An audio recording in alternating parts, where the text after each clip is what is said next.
Ahoy, you salty sailors.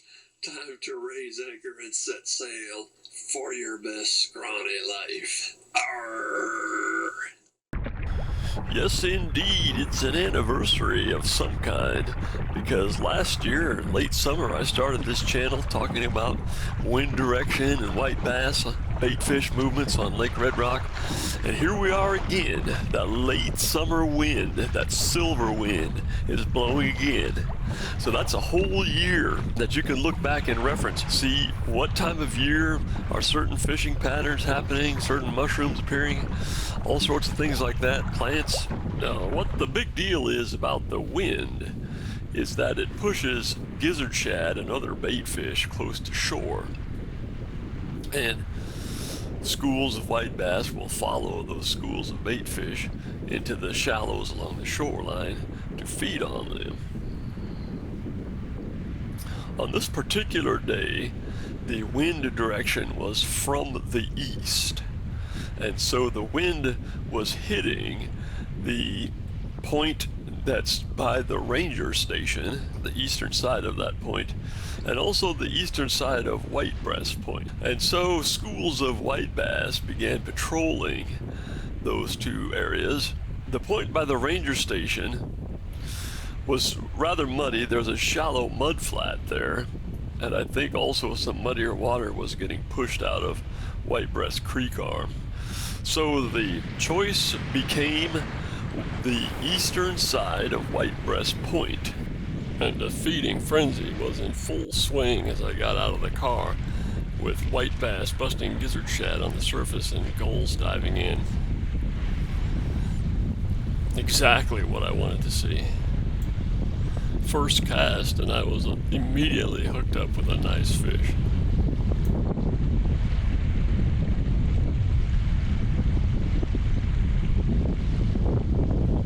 It would be manic, non-stop action as long as the school was there. But then just as quickly, the school would move on, and there would be nothing for a while. So the question became, was the best strategy to stay in one place or to try and chase the schools?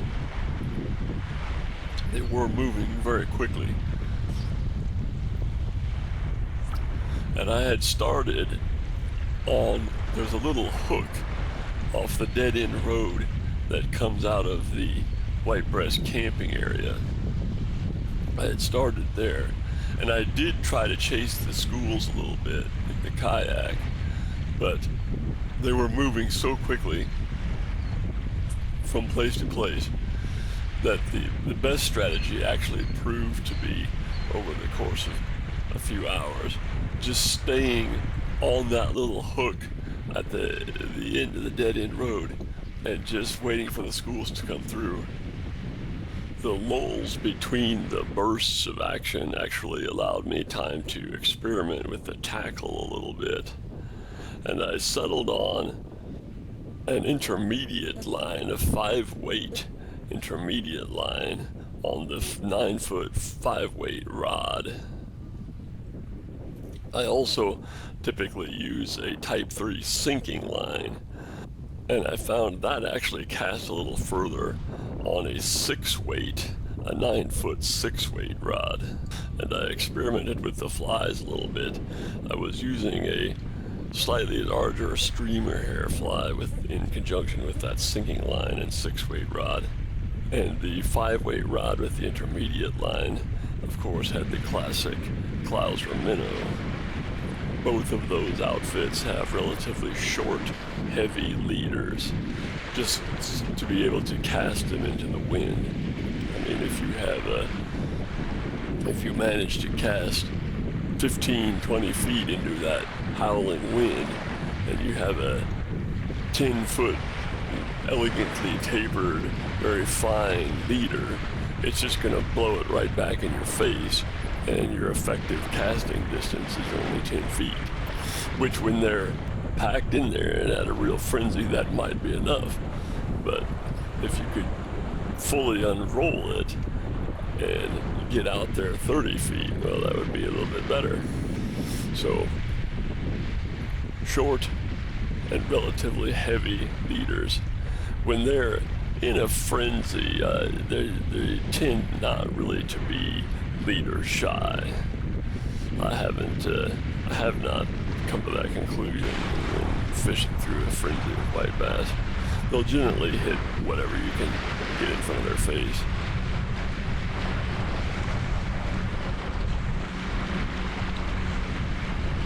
This is further down the point, but looking back toward that little hook of land that sticks out off the end of the dead-end road coming from the White Breast camping area. So you can see it's sort of like a point on that sticks out from a larger point. And there are 3 or 4 such minor points along the eastern side of White Breast Point. There you can see how the wind is wrapping around it. The bottom rises, it becomes more shallow. There's a flat, a sand flat out in the lake. There were boats working 2 of the other minor points.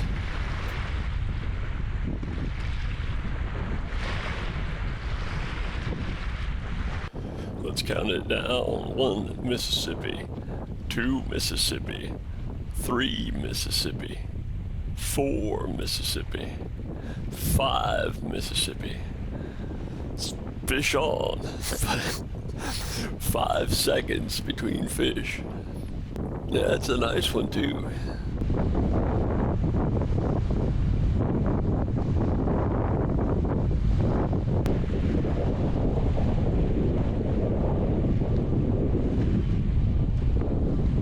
The thing about valleys where most fishing takes place is that in a valley you cannot see the entire sky, making it possible for you to be unaware of an approaching storm.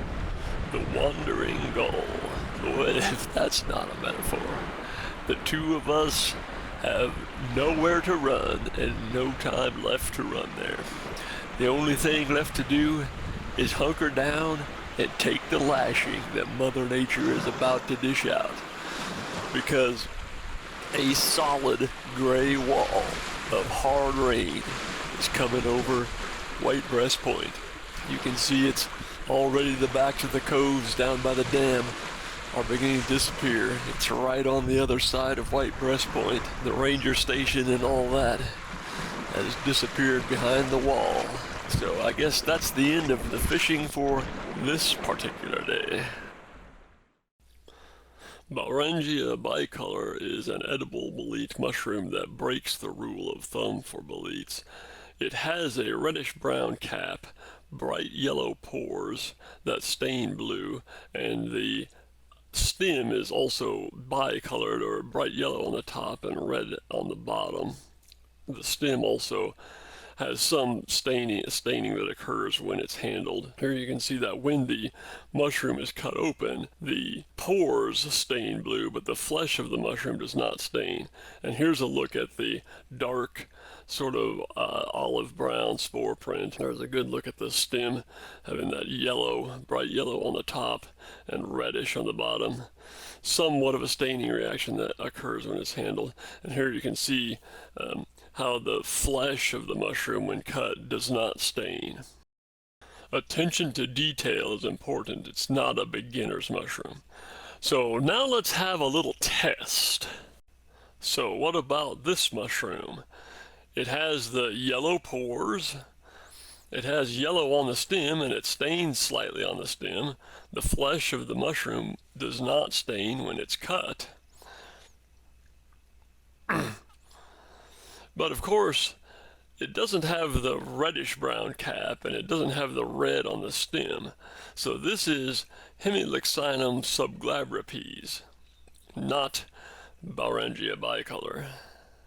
How about this one? It has the reddish cap and the yellow pores, but the stem is kind of streaky and all one color. So this is Hortiboletus rubellus, the ruby bolete. How about these? It has that bicolored stem, yellow pores, Reddish-brown cap? Yes, this is Baorangia bicolor. What about this one? It does have the two colors on the stem, and there's definitely staining that occurs. But the pores are red in this case, not yellow, and the flesh of the mushroom stains blue. So this is Boletus subvolutipes, the redmouth bolete. So this would be a very toxic bolete, and one that you definitely should not confuse with Baorangia bicolor. So once again, the flesh of this mushroom stains blue when cut, and the pore layer is red in color. Baorangia bicolor, the flesh of the cap does not stain blue when it is cut, as you can see here. The caps of the younger mushrooms tend to be a little bit brighter red, and it turns to more of a brown color as the mushroom matures. Baorangia bicolor is a tasty edible mushroom. You'll want to pick more than you think you need, because the bugs like this mushroom too, and usually ruin most of it. You're always dealing with pieces, bits and pieces that you can salvage rather than a whole mushroom, just because of the bug damage. It's a sponge-like chitin matrix, so you want to get a little browning on the mushroom, but use the thinnest film of oil possible. Otherwise it will absorb a bunch of oil, and then as the mushroom cooks and shrinks, it squeezes that oil out and gives it an oily mouthfeel that isn't very pleasant. After several years of confusing Tylopilus rubro-bruneus with Tylopilus badiceps, I think I have finally found the real Tylopilus badiceps, and I suspect that no one else from Iowa has posted this mushroom on iNaturalist.org, so I will try to get the photos of this posted as quickly as possible. I think this is Tylopilus badiceps versus Tylopilus ferrugineus, just based on that slight maroonish color in the younger caps, and that's also what I think led me to confuse it with rubro-bruneus. And here in this photo you can see a little bit of reticulation on the stem and that brown staining that occurs in the pores. My confusing this mushroom with Tylopilus rubro-bruneus is something I discussed in a previous episode within the larger context of what's known as the confirmation bias, that tendency that people have to see what they expect to see. And I did cook this mushroom. It falls under the safe category in the bolete rule of thumb. So let's jump from the edible boletes into the poisonous agaricoid mushrooms. This is Lacrymaria lacrymabunda. You'll notice that fibrillose cap, fibrillose stem, remains of a partial veil, that dark, nearly black spore print. And this is Agaricus xanthodermus. You'll notice that it does slightly resemble the button mushrooms that you can buy in the store, which would be Agaricus bisporus, but this is a toxic relative, and you'll notice there's some yellow staining that occurs where the mushroom is cut. Here's a look at the partial veil that protects the gills when in the younger caps. But where the mushroom is scratched or handled, it produces these yellow stains. That is what would differentiate it from some of the edible Agaricus species. You'll notice it in maturity, it does develop the dark brown spore print of most Agaricus mushrooms. These are saprotrophic mushrooms, emerging around stumps, fallen logs, and woody debris on the forest floor. This is Leucoagaricus americanus. Here you'll see the mature gills are white because the spore print of this mushroom is white instead of brown, hence the name Leucoagaricus. You'll notice this scaly pattern on the cap, the bulbous base, and where I've handled it, it is also stained yellow.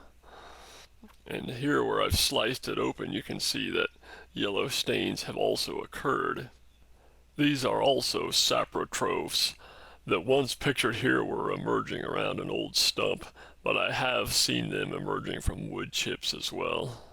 And we'll wind it down with a look at the composite flower of Silphium perfoliatum, which is one of our late summer Asteraceae.